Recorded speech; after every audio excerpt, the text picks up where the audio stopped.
For 71 years, I watched everyone around me get chosen, get proposed to, get walked down the aisle, get the flowers and the ring and the wedding dress and the house with the yard and the matching coffee mugs and the Sunday mornings in bed with someone who loved them. And I never did. Not once. Not even close. My name is Dorothy, Dorothy Ann Calloway, born 1946 in Dayton, Ohio, the second of 3 daughters, raised Catholic, taught to be pleasant and patient, and to keep my elbows off the table. And I spent the better part of my entire life believing there was something wrong with me, something broken, something so fundamentally unlovable that no man ever wanted to stay. I was wrong, but it took me 71 years to find out why. And what I discovered was so much worse and so much more freeing than anything I could have imagined. So sit down, because I'm going to tell you the truth about a single life, not the glossy, I chose myself version they put on inspirational Instagram pages, not the bitter all men are garbage version either, the real version, the ugly, complicated, devastatingly honest version that nobody tells you because it requires admitting things about yourself that are almost impossible to say out loud. I'm going to say them anyway, because I'm 79 and I have nothing left to protect. It started when I was 22. His name was Robert Beaumont, Bobby.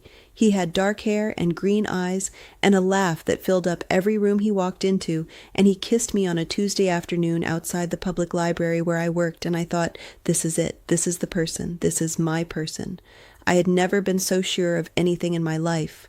6 months later he left. He didn't call, he didn't write, he didn't come by to explain. He was simply gone, the way men were gone in 1968, cleanly and completely, without even the dignity of a reason. I found out through a mutual friend that he had started seeing someone else, a girl named Patricia who worked at his office. They were married the following spring. I went to work the day I found out. I checked in books and checked out books and helped a little boy find a story about dinosaurs and smiled at everyone who came through the door. And that night I went home to my studio apartment and I sat on the edge of my bed and I cried until there was nothing left. I was devastated, but I was 22. I thought, well, next time. There was no next time. Not like that. Not with that certainty. That feeling of this is the person never came back. Not fully, not once in 57 more years of living. There was Harold, who I dated when I was 27. Harold was an accountant from Cincinnati, kind and responsible and completely, suffocatingly dull. I spent 2 years with Harold waiting to feel something I never felt, waiting for the spark, waiting for the certainty. My mother loved Harold. My sister Barbara said I should marry him, that sparks were overrated, that stability was what actually mattered. Maybe she was right. I'll never know. I broke up with Harold on a Saturday morning in November, and he cried, which I was not prepared for, and I felt terrible for months afterward. There was James, who I met at 33 at a faculty party. James was brilliant and restless and cruel in the specific way that very intelligent people can be cruel. Precisely, surgically, always knowing exactly where to press to make it hurt most. He made me feel like the most interesting woman alive on Mondays, and made me feel like nothing on Thursdays, and I stayed with him for 2 years anyway, because the Mondays were worth it. Because being seen, even painfully, was better than not being seen at all. There was Paul at 38, who was warm and funny and attentive and already married and never told me until month 4. I found out from his wife, who called me at work. That was the worst one. That one I don't talk about even now. There were others, smaller ones. A man named George at 44 who disappeared after 3 dates without explanation. A man named Carl at 49 who told me on our second date that he wasn't looking for anything serious, said it like a warning, and I dated him for 6 more months anyway, hoping he'd change his mind. He didn't. And then somewhere in my 50s, after one final humiliation with a 61-year-old man named Frank who told me I was a wonderful woman but just not the one, I stopped. I stopped trying. I stopped going to the events my friends invited me to so I could meet someone. I stopped letting Barbara set me up with her husband's colleagues. I stopped downloading the dating apps that my younger coworkers kept insisting I try. I stopped performing the hopeful, available version of myself that I'd been performing since 1968. I was 55 years old, and I was done. And what surprised me, what genuinely shocked me, was how peaceful that felt. For about 3 years it felt like relief. And then the silence got very loud. Here's the first thing nobody tells you about being permanently single.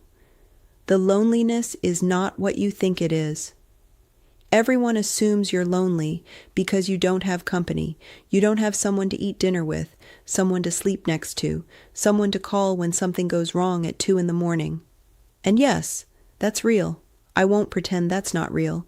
There were nights, too many to count, when I lay in the dark in my apartment and the silence was so total and so complete that I could hear my own heartbeat.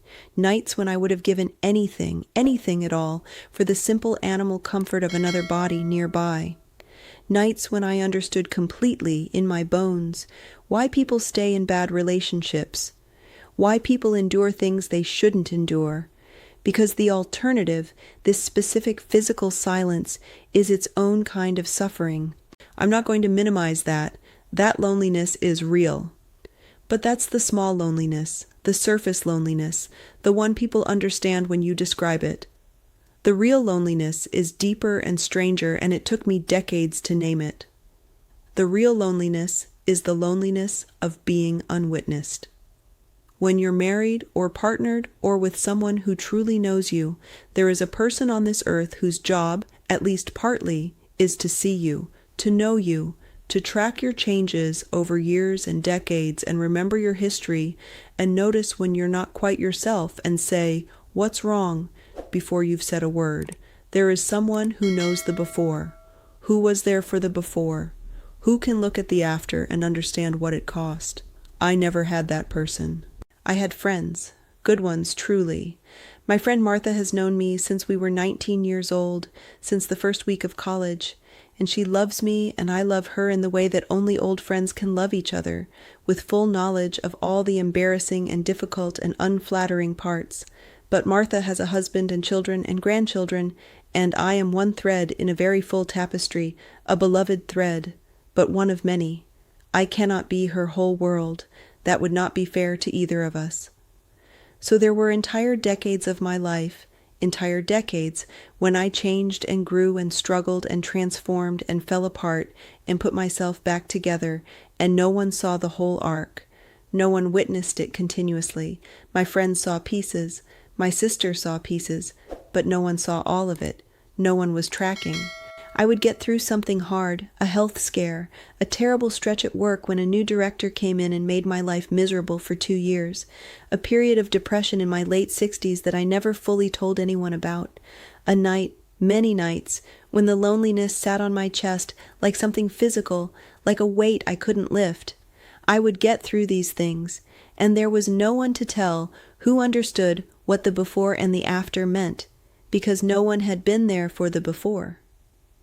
I survived a lot of hard things alone, and surviving things alone is survivable. I want to be clear about that. It is survivable. I'm proof.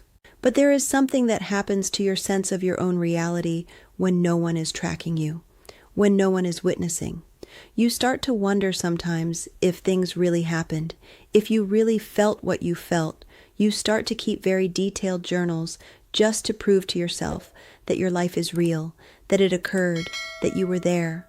I have 41 years of journals, 41 composition notebooks in a box in my closet, my entire life witnessed only by myself. That is the loneliness they don't put on the singles memes. That is the loneliness that followed me into my 60s and 70s and still visits me now. Not the loneliness of an empty dinner table, the loneliness of an untracked life. My 60s were strange. I retired at 62 from the library. 35 years I worked there. I helped children find their first books. I watched kids grow up and come back as adults and bring their own children. I watched 3 generations of one family fall in love with reading in my branch. I organized the summer reading programs for 28 consecutive years. When I retired, My colleagues threw a party and made a speech, and one of them cried, which made me cry. They gave me a framed photograph of the children's section, taken on the day it was renovated in 2001, and I still have it on my wall. I thought retirement would be peaceful. I had earned it. I had plans, books I'd been saving to read, trips I'd been postponing, a painting class I'd always been curious about. What I did not anticipate was the structure, or rather the loss of it. When you are single and retired, there is no architecture to your days unless you build it yourself, and in the first year I did not build it well. I slept too late. I watched too much television. I went days without speaking to another person face to face, not because I was avoiding people, simply because there was no one whose life was structurally linked to mine, no one who required my presence or noticed my absence. I was 63 years old, and I felt, for the first time in my life, genuinely invisible. That year was the hardest year, harder than the nights after Bobby left, harder than the call from Paul's wife, harder than anything, because this wasn't a specific loss I could grieve and move past. This was just the shape of my life. This was just what it was. I pulled myself out of it eventually, slowly, practically, one small decision at a time. The painting class, a volunteer position back at the library twice a week, a book club, a walking group. I rebuilt the architecture deliberately, like someone rebuilding after a flood, putting things back one piece at a time. But I want you to understand what that year felt like. I want you to understand it clearly if you are young and single and thinking, I'm fine, I like my independence, it'll always feel like this. It will not always feel like this. The freedom feels different at 63 than it does at 33. The silence sounds different. The empty Sunday mornings land differently. I'm not telling you to be afraid. I'm telling you to be honest with yourself about what you are building and what it will look like when you're 63 and retired and the architecture falls away. But here's the second thing nobody tells you, and this one is harder. I need you to stay with me through this part.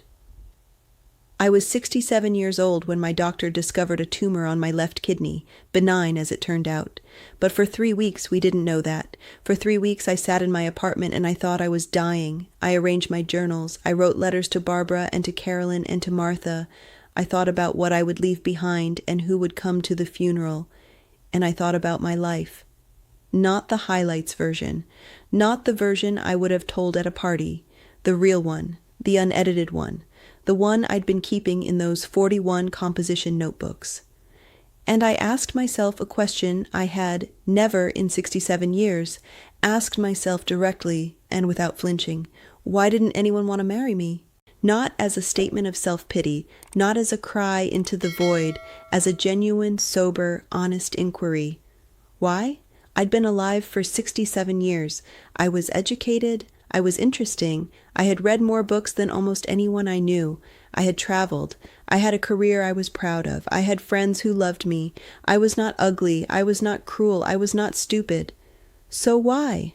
And the answer that came back, slowly, over 3 weeks of sitting in that apartment waiting to find out if I was dying, terrified me. Because I never let anyone. I want you to understand what I mean by that, and I want you to understand it carefully, because it is the most important thing I will say in all of this. I'm not saying I pushed people away consciously. I'm not saying I sabotaged relationships on purpose or that I secretly didn't want love. I didn't. I wanted love more than I wanted anything else on earth. I would have sworn to that on a Bible and meant every word. But wanting love and being truly available for love are two entirely different things, and I had spent 67 years confusing them. I thought about Bobby Beaumont. What I never admitted, not to anyone, not even in the journals, was that I had already started pulling back before he left. 3 months in, when things were getting serious, when he started talking about the future, I got scared. I started managing him, managing what he knew about me, keeping parts of myself in reserve just in case. I was so terrified that if he really knew me, the difficult, opinionated, too much Dorothy, he wouldn't want me, so I never let him really know me. And then I spent years wondering why he left. I thought about Harold. What I never admitted was that I chose Harold partly because I knew from the beginning that he wasn't quite right. He was safe precisely because he wasn't the one. You cannot be truly rejected by someone you are not truly risking yourself for. I had 2 years with Harold, and I never gave him a real chance because giving him a real chance would have required being real with him. And being real meant being vulnerable, and being vulnerable meant being rejectable. I thought about James. What I never admitted was that I stayed with James, cruel, brilliant, damaging James, for 2 years after I knew exactly who he was. Because as painful as James was, he was also safe in his own terrible way. The cruelty was predictable. I knew where I stood with James. You always know where you stand with someone who's unkind. And there was something else, something uglier. If James hurt me, it wasn't really rejection. It was just James being James. It didn't count as proof that I was unlovable. I lay in my apartment for 3 weeks waiting for results, and I saw the thread running through every relationship I had ever had.